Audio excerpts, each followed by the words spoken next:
What's up guys, it's Gus on the go here. Today I'm going to rank 10 US states. I've already been to Nevada, I've been to California, also went to Niagara Falls in the east. But anyway guys, I'm going to rank 10 states which are a bit under the radar. This is North Dakota. Saludos desde Wisconsin! You know, most people, they like to go to New York, they go to California, they go to Nevada. These 10 are maybe a little bit more under the radar with the exception of Florida. Miami! But let's get the list started. From 1 to 10, 1 being the lowest and 10 the highest. This is Chicago! Number 1, Illinois. I'm giving it 7.4 out of 10. I spent a good amount of time in Chicago especially, and I loved it there. It can be sketchy though in some areas. I'm from here, from Chicago. People, they're down to earth. It has some cool sites with the skylines and the beam, which is a work of public art in the heart of Chicago. This is not the most convenient time to be here, for sure, in Chicago. I think it was getting repaired while I was there, but I still managed to get a glimpse, and the people seemed really cool in Chicago. Chicago. I love Chicago for all the food and the friendly people. Big city, probably the best city in the world. Chicago has it all? Yeah. Also, they had some big malls, which were really cool to roam around. And yeah, I just had a great time in the city of Chicago. Yeah. And in the state of Illinois, where cultures from around the world come together. Many amazing neighborhoods in Chicago especially. So yeah, 7.4 out of 10. Number 2, we go with Florida, which I'll give 8.3 out of 10. I was there for a week, mostly in Miami. I also went to Florida's southernmost point, which you'll find in Key West, which is a very interesting place to visit. It's lying around 90 miles north of Cuba. What, sorry? No crime. A lot of Americans come here to Key West in the very south. It seems like a paradise, but it's a very difficult place. It's not that easy. A dream could be a nightmare sometimes. I don't see Cuba, but I do see some seaweed. I think Miami has nearly 70% Hispanic and Latinos there, especially a lot of Cubans. Hola, y les recomiendo mucho Cuba. The city with more Cubans than pretty much anywhere outside of Cuba. La Ciudad Mágica, the magic city. Do you need to speak English here to get by in Miami? It's good if you speak it, but you can get by with just Spanish. So you can have a good Cuban coffee, you can go to Little Havana, you can smoke Cuban cigars. I mean, it's pretty hard to get bored here in Miami. There's a lot of things to do. I also took a boat out to a really cool lagoon. I mean, you have to have a boat experience in Miami. And there people were partying and listening to music while we were surrounded by turquoise water. It was really magical. Welcome to Miami! I love everything about Miami. Pretty tropical city. You feel like you're not in America sometimes. I love the weather. I'm able to wear like shorts. Honestly, I had a great time in Florida. Some people say it's fake and it's expensive. And yeah, some of it might be true, but I'm a Scandinavian, so I'm used to the high prices. And US is expensive too in most states. Just a bit more in Miami. But Florida was awesome. I did a lot of fun things there. I met a lot of sweet and talkative people. Miami, fantásticos, yeah. This is the iconic Lincoln Road here in Miami. Also very beautiful sunsets and parks where people were doing acrobatic stuff. The beaches were also good, and some places you could actually walk around in Miami, which is pretty rare in the US where people drive most places. So I really enjoyed my time in Miami and Florida. So different diversity here, I really like that. There's everything that you could ever want to find here in Miami. So yeah, let's move on to the next one. Number 3, we have Michigan, which I will give 6.9 out of 10. The pure state of Michigan! Jonathan and I went to the Upper Peninsula of Michigan, so I still have a lot of things to see there. But Ironwood was pretty cool with some interesting murals, and we did a lot of shopping there. Also the world's largest Native American statue, Hiawatha, recent enough to come here to the northern part of Michigan. At 52 feet or 16 meters. And we also went to the westernmost point of Michigan, which had an incredible scenic view. UP, Michigan! Where a lady had a really weird story about a snake she apparently found. I found it very strange. I'm freaking out a little bit. So what happened? Snake down there over towards this side. Somebody must have got scared and like hit him with a rock, or a rock fell on him. I don't know. He's like half paralyzed, but he can still move it a little bit when he's scared. Do you guys have a box or anything? Yeah. Anyway, Michigan 6.9 out of 10. Cool to check out, and I can't wait to see more of it. For South Dakota, I will give it 8.1 out of 10. One of the most underrated states in the United States of America. South Dakota! It was the definition of underrated. Obviously, Mount Rushmore is a must-see attraction here. It was also cool to check out Crazy Horse nearby and learn about the Native American history. As you can see, Native Americans like to put pajamas on their horses. Looks good though. Costa State Park was phenomenal, where we saw a lot of bisons. I remember I flew my drone above. It was spectacular. ¡Tú eres hermosa! Like the best national parks. I've been to so many states and it's beautiful. We also went to the world's only corn palace in Mitchell, which was also epic and pretty random. I didn't expect to see that out in a small little town like Mitchell, where we also had some very tasty popcorn. What a shape. Let's try. Very sugary. Wow. And some funny souvenirs there. Cool marks over here. Nothing like Corn Palace, South Dakota sucks. Next time I go to a wedding, I'm gonna wear this tie from the Corn Palace in Mitchell, So cool. South Dakota.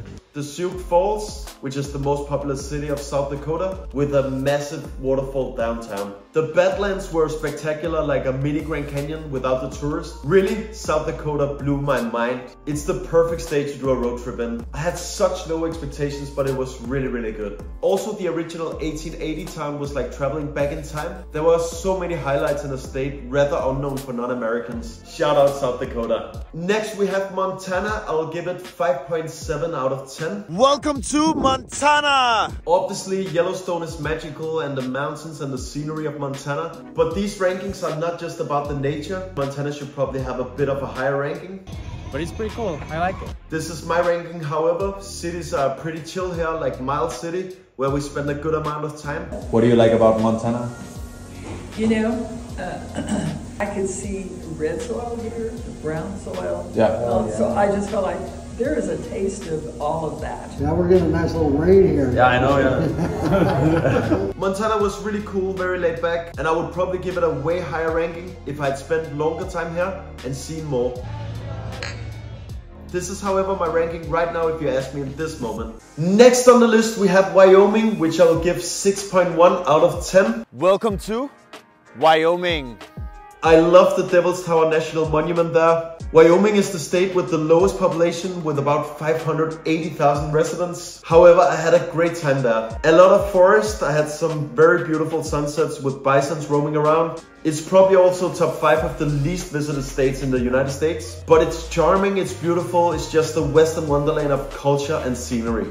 Next we have Minnesota. I'll give it 8.0 out of 10. This is Minnesota! Minneapolis, Minnesota. I really felt home in Minnesota as a Scandinavian. I spent a lot of time there, saw a lot of different things. Minnesota is known as the land of 10,000 lakes. You haven't been to Minnesota without swimming in the lakes. And it's also the starting point of the Mississippi River. They actually have 43,041 lakes. Wekota Beach Park, which is almost the double of the neighbor state Wisconsin. These two states have some rivalry, like Denmark and Sweden. We're not really crazy about these guys out to the right, Wisconsin. So guys, where are you from?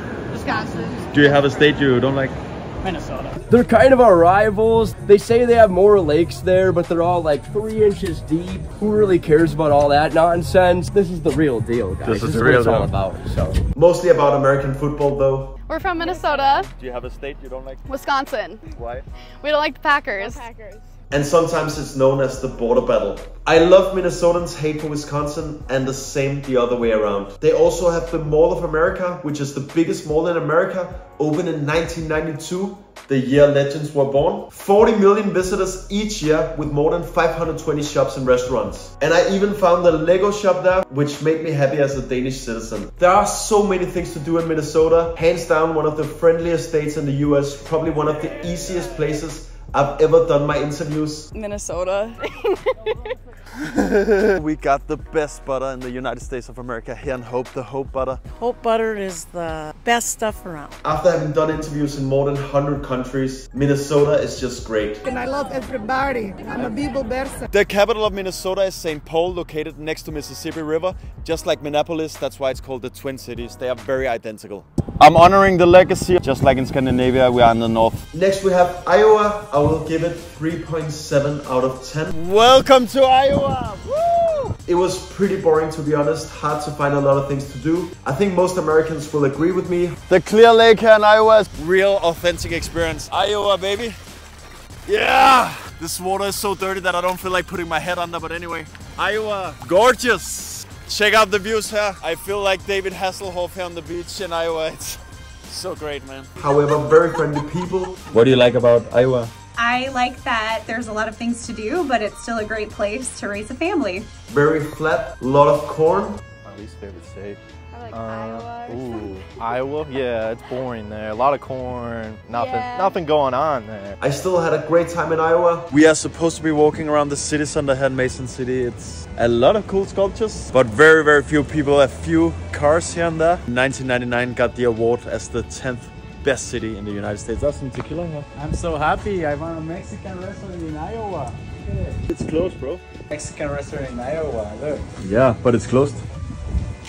And I was happy I managed to visit Iowa. It's very safe and it's very authentic after all. So Iowa, there you go, 3.7 out of 10. We're getting closer to the end. Here we have North Dakota, 5.4 out of 10. Welcome to North Dakota! Also, I had a lot of fun there with some beautiful nature spots. Made it to Medora here in North Dakota, a city which has a lot of indigenous past. And also we know the cowboys and stuff, so it's a really western kind of city. North Dakota! I did the worst possible mistake as a tourist and got chased by a giant bison. Even though I thought I was far enough away, but I clearly wasn't. Lessons learned, don't follow my bad example, but it was great, beautiful nature, uncrowded, wide open spaces. Bismarck, North Dakota. The Theodore Roosevelt National Park. This is like so big, look how small I am, it's massive. God damn. I ranked South Dakota higher than North Dakota, but it was a cool experience. I'm happy I got to visit both of them. I mean, which Americans do that? It's pretty rare, right? South Dakota, North Dakota. It was cool though.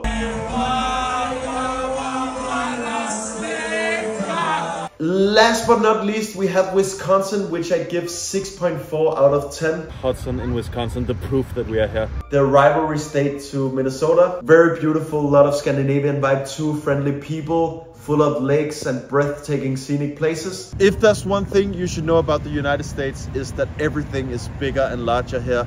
The flags, the food, the cars, the motorbikes, everything is bigger in the United States of America than it is in your country. I ranked Minnesota slightly higher though, but Wisconsin also genuinely deserves some respect to its name. Very pleasant state and I'm happy I visited. Do you agree or disagree with the ranking of these states? Please comment below, I'm really curious to hear your opinion. What would you change of the things I said? I think this is some US love for once. Usually you see a lot of hate about the most influential country in the world. The big giant that I personally love as a Scandinavian guy. I think you'll find friendly, outgoing people, beautiful national parks and so many things to do. And don't forget to tip the waiters also, guys. This is very important. You don't want to create an awkward atmosphere while you're traveling around the US. Let me know your thoughts below and remember to subscribe to Gus on the Go. See you guys. Bienvenidos a Vergas in the north of Minnesota. A big Vergas.